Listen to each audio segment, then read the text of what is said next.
ትልቅ ድምጻይ የምትለው እስቲ ንገረኝ። በጣም ይችላል የምትለው ድምጻይ ማለት? ትልቅ ድምጻይ ያን ያር ማንም አለ ብዬ አላስብም። ገና አልተሰራም ሙዚቃ ኢትዮጵያ ውስጥ ሙዚቀኛ የለም። በቃ ኢትዮጵያ ውስጥ ዘፋኝ አለ ለመባል ነው የምሰራው። ታብሰጥስ ትመልስልኛለህ? ለምሳሌ ከማይችሉት ነው አልቻልኩም። ዛሬ ተጠቅቻለሁ። ቴዲ አፍሮ፣ ጎሳዬ፣ ማዲንጎ ከሶስቱ ማን ይበልጥባል? ሶስቱም አይችሉም ለኔ። ጥያቄውን ባልጠቀም መርጠ ነበር። ሰላም ጤና ይስጥልኝ የጥበብ አፍቃሪያን በሙሉ። ከመግቢያው እንደተመለከታችሁት ዛሬ ለታሪክ የሚቀመጥ አንድ ድምፅ ይዤላችሁ ቀርቤያለሁ። ጥበብ ልክ እንደ ሰማይ ሰፊ እንደ ባህርም ጥልቅ ናት። በዚህ ሰፊ የጥበብ ባህር ውስጥ ደግሞ ግዙፍ የሆኑ ድምፃቸውና ዝናቸው ዓለምን ያናወጠ እንቁዎችም አሉ። ቴዲ አፍሮ፣ ጎሳዬ ተስፋዬ እና ያ ገና ሳይጠገብ በለጋነቱ የተቀጠፈው ድምፀ መረዋው ማዲንጎ አፈወርቅ። እነዚህ ሶስት የጥበብ አውራዎች ለምን በአንድ ላይ አልታዩም የሚለው ጥያቄ የብዙዎቹ ቁጭት ነው። በቲክቶክ ወይም በዩቲዩብ መንደር ደግሞ እነሱ አይችሉም፣ እኔ ከነሱ የተሻለ እሰራለሁ የሚል ድፍረት የተሞላበት ድምፅ ተሰምቷል። ዛሬ ይህንን የማናናቅ መንፈስና የእነዚህን ሶስት እውነተኛ የጥበብ ሚዛን አንድም ሳናስቀር በዝርዝር እንመለከታለን። ከዛ በፊት ለዚህ ቻናል አዲስ የሆናችሁ ላይክ እና ሳብስክራይብ እያደረጋችሁ ቤተሰብ መሆናችሁን እንዳትረሱ።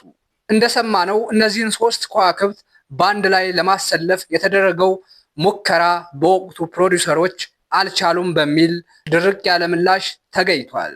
ይህ አይችሉም የሚለው ቃል የጥበብን ጥልቅ ባህር ካለመረዳት ወይስ አርቆ ካለማየት የመጣ ንቀት ነው የሚለውን አሁንም በጥልቀት እንመለከታለን። እውነተኛው ሪያክሽን ግን ያለው ህዝቡ ጋር ነው። ማንም እንደሚያውቀው ቴዲ አፍሮ ኮንሰርት እንኳን ሳይሰራ ህዝቡን እንደማባበል የማናወጥ የጥበብ መግነጢስ ነው። ይህ ህዝባዊ ፍቅርና ምላሽ ነው የጥበብ ትክክለኛ መለኪያው። ቴዲ አፍሮን መብለጥ ማለት ታሪክን መብለጥ ማለት ነው። ዛሬ ዩቲዩብን እያጨናነቀ ያለው ኢቶሪካ አልበሙ ለዚህ ትልቅ ምስክርነት ነው። ከአቦጊዳ እስከ ያስተስረያል፣ ከጥቁር ሰው እስከ ኢትዮጵያ እና አሁን ደግሞ እስከ ኢቶሪካ ድረስ የሄደው መንገድ በራሱ አንድ ትልቅ ዩኒቨርሲቲ ነው። ቴዲ የዜማና የጥበብ ንጉስ ብቻ ሳይሆን የትውልድ ስነ ልቦና ቁራጭ ነው። እሱን አይችልም ብሎ ማሳነስ ሳይሆን በተግባር እንዲህ ያለ ዓለምን የሚያናውጥ ስራ ሰርቶ መገኘት ነው ትልቁ ጀግንነት። ድምፀ መረዋው ማዲንጎ አፈወርቅ ስሙ ሲነሳ ድምፁ ነፍስን ይቧጭራል። ከአይደነገግም እስከ ሰዋት አልበሞቹ ድረስ ማዲንጎ ያሳየን የድምፅ ጥራት በኢትዮጵያ ሙዚቃ ታሪክ ውስጥ ተወዳዳሪ የለውም። ማዲንጎን አይችልም የሚለው ሰው ምናልባት የሙዚቃ እውቀት ሊኖረው ይችላል። ነገር ግን የማዲንጎ ድምፅ መለኮታዊና በህዝብ ዘንድ ያለውን ፍቅር የዘነጋ ይመስላል። ማዲንጎ በጥበቡ ማማ ላይ እያለ በሞት መቀጠፉ የሀገር ክንፍ እንደመሰበር ነው። እሱ የሰራቸው ስራዎች ዛሬም ድረስ በየቤታችን የሚያቃጭሉ የናፍቆት ደወል ናቸው። ጎሳዬ ተስፋዬ በሙዚቃው ዓለም ውስጥ ጥራት ወይም ኳሊቲ የሚለውን ቃል በደማቁ የጻፈ ጠቢብ ነው።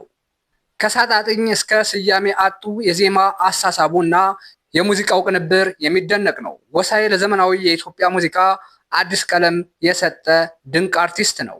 የእሱ ሙዚቃዎች እንደ ወይን ዕድሜ ሲጨምሩ የሚጣፍጡ መቼም የማይሰለቹ የጥበብ ማህደሮች ናቸው።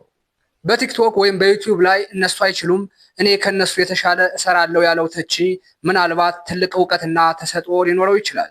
እኛም ችሎታውን አናቅም። ነገር ግን በጥበብ ዓለም ውስጥ መቻልና ተግባር ላይ አውሎ የህዝብን ልብ ማሸነፍ ሰማይና ምድር ናቸው። ማናናቅ የጥበብ መክሊት አይደለም። የናፈቀን ነገር ቢኖር ያ ከነሱ እበልጣለሁ የተባለው ስራ መቼ ነው ወደ ህዝብ ጆሮ ደርሶ በተግባር የሚመዘነው የሚለው ነው። ዓለምን ያናወጠውን የቴዲን ዝና፣ የማዲንጎን ስርጭትና የጎሳዬን ጥራት መብለጥ የሚቻለው በንግግር ሳይሆን በዓለም አቀፍ ደረጃ በሚሰማ ስራ ብቻ ነው። ማዲንጎ አፈወርቅን በቁጭት አጥተነዋል። ነገር ግን ዛሬም ቴዲ በኢቶሪካ ለታሪክ እየሞገተ ነው። ጎሳዬም በዜማው እያረሰረሰን ነው። እነዚህን እንቁዎች አይችሉም ብሎ መናገር ብቻውን በቂ አይደለም። ተቺው ስራውን አውጥቶ ህዝብ እስከሚመዝነው ድረስ ግን እነዚህ ሶስት ሰዎች የኢትዮጵያ ሙዚቃ ዘላለማዊ ነገስታት ናቸው። ጥበብ በትህትና ትሰራለች፣ በህዝብም ጆሮ ትመዘናለች። እናንተስ ተቺው ከነሱ እበልጣለሁ ማለቱንና አይችሉም የሚለውን ትችት እንዴት አያችሁት? በተለይ የቴዲን ኢትዮሪካ መብለጥ የሚቻል ይመስላችኋል? ስራውን ወደ ህዝብ ጆሮ እንዲያደርስ ትጠብቃላችሁ? ሐሳባችሁን በኮሜንት ግለጹልኝ። አሁንም በሌላ ርዕሰ ጉዳይ እስክንገናኝ ድረስ በያላችሁበት ሰላማችሁ ይብዛ። ቻው።